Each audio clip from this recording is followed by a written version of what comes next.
আমি মুখ্যমন্ত্রীকে বলতে চাই যে আপনি ভোটে জিতবেন না বলে ভোট ব্যাংকের জন্য এটা করেছেন। 1,500 টাকায় এবার রাজ্য সরকারের যে তেলের দামটা, সরিষার তেলের যে দামটা, সেটাও তো হবে না মাসে।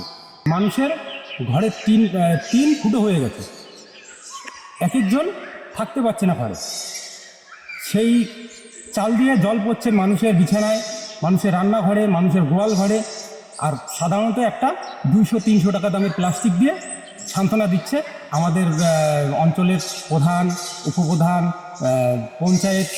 কৃষকরা তো পুরো মুশকিলে আছে, কারণ বৃষ্টিতে, শিলাবৃষ্টিতে আলুর যে বিপর্যয়, কৃষকরা কান্নায় অস্থিরিত।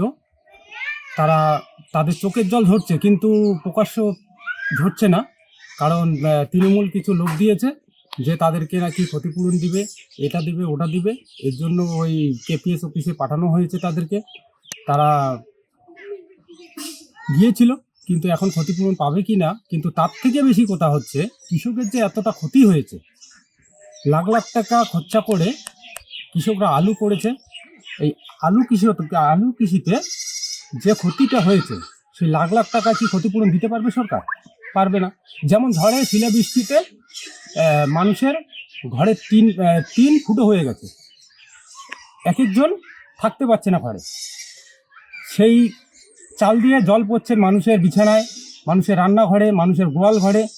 আর সাধারণত একটা 200-300 টাকা দামের প্লাস্টিক দিয়ে সান্ত্বনা দিচ্ছে আমাদের অঞ্চলের প্রধান, উপপ্রধান, পঞ্চায়েত, ঠিক আছে। আর সবচেয়ে বড় কথা হচ্ছে, প্লাস্টিকটাও যে দিচ্ছে, এই যে প্রাকৃতিক দুর্যোগে যে ক্ষতিগ্রস্ত হয়েছে কৃষকের, প্রধান, পঞ্চায়েত এলাকা গিয়ে খবরও নেয়নি। এবার যখন তারা বিক্ষোভের মুখে পড়েছে, সেই কি বলে, ভান্ডারকুড়া না কি বলে, ওই পাটে, তারপর ঢাইচালগুড়ি, ওখানে তারপরে এসছিল বাকি পাটগুলোতে খবর নিতে পঞ্চায়েত প্রধান। আমাদের পাঠের যে প্রধান আছে, মাননীয়া সোনাবালা রায় আরেকটা কাজ ভুল করেছে, যে এতদিন কিছু করতে পারেনি, এখন ওই রাস্তার মোড়ে মোড়ে একটা করে সোলার দিয়ে, ঠিক আছে, মানুষকে সান্ত্বনা দিচ্ছে যে আমরা আলো দিয়ে বেড়াচ্ছি। মানে আবার ভোট ঘোষণা হওয়ার আগে, হ্যাঁ, ওনাদের কোনোদিনও দম হয়নি যে এইরকম কাজ করবে কিছু। আর একটা কথা হচ্ছে, ওরা তৃণমূলকেই শুধু সুযোগ সুবিধা দিয়েছে।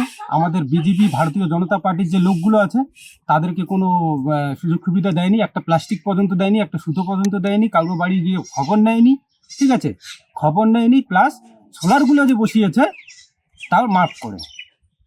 ভাতা দিয়ে কী হবে? 1500 টাকা কি হয়? একটা সংসার কি 1500 টাকায় চলে? আমি সরকারকে বলবো, আমাদের এখানে প্রধানকে বলবো, ওরা যে সাধারণ লোককে বলছে যে 1,500 টাকা যুবসাথীর দিচ্ছে, 1,500 টাকা দিয়ে একটা সংসার চলে? 1,500 টাকায় এবার রাজ্য সরকারের যে তেলের দামটা, সরিষার তেলের যে দামটা, সেটাও তো হবে না মাসে। হবে? আপনাদেরও ফ্যামিলি আছে, আপনারাও তো জানেন তেলের কেজি কত, কেন্দ্র কত দিচ্ছে, রাজ্য কত নিচ্ছে। একটা সর্ষের তেলের খরচাও হবে না মাসে 1500 টাকায়। তো বেকাররা কি চাবে? চাকরি ছাড়া আর কি চাবে? বেকার ভাতা চাবে না? বেকার ভাতা কেউ আশা করে না। তাহলে দেখবেন এই ভাতার টাকা, আর ওই যে ভূমিহীনের টাকা, তারপরে এই ক্ষতিপূরণের টাকা, আবার তেলের দাম বেড়ে যাবে, শাকসবজির দাম বেড়ে যাবে, চালের দাম বেড়ে যাবে, অন্য মানে খাদ্যদ্রব্য, পণ্যবস্তুর দাম বেড়ে যাবে। যেখানে পেট্রোল, ডিজেল যেমন কেন্দ্র সরকার দিচ্ছে কম দামে, এরা রাজ্য সরকার বিক্রি করছে বেশি দামে, ট্যাক্সটা বেশি নিচ্ছে রাজ্য সরকার। তো এটাই আমি বলছি, মুখ্যমন্ত্রী মমতা বন্দ্যোপাধ্যায় এবার তো ক্ষমতায় আসতে পারবে না। এর জন্য লাস্ট চান্সও দিয়েছে যুবকদের, মহিলাদের, বেকারদের, হ্যাঁ, এদেরকে হাতে রাখার জন্য, ভোট ব্যাংক রাখার জন্য ও এটা পরিকল্পনা করেছে। কিন্তু এটা শুধু উপলক্ষ, ভোট ব্যাংক, ভোটের জন্য। আমি মুখ্যমন্ত্রীকে বলতে চাই যে আপনি ভোটে জিতবেন না বলে ভোট ব্যাংকের জন্য এটা করেছেন। ভোটটা যেন আপনি 2026-এ জিতেন, এর জন্য লোভ দেখিয়ে, গ্রামের শহরের মানুষদের ঠকিয়ে, ঠিক আছে, ভোট নেবেন, আপনি জিতবেন 2026-এ, এটা আশা করে লাভ নেই। আপনাদের লোক আপনাদের উপরেই মানে বিক্ষোভ হয়ে আছে, অনেক লোক বিক্ষোভ হয়ে আছে।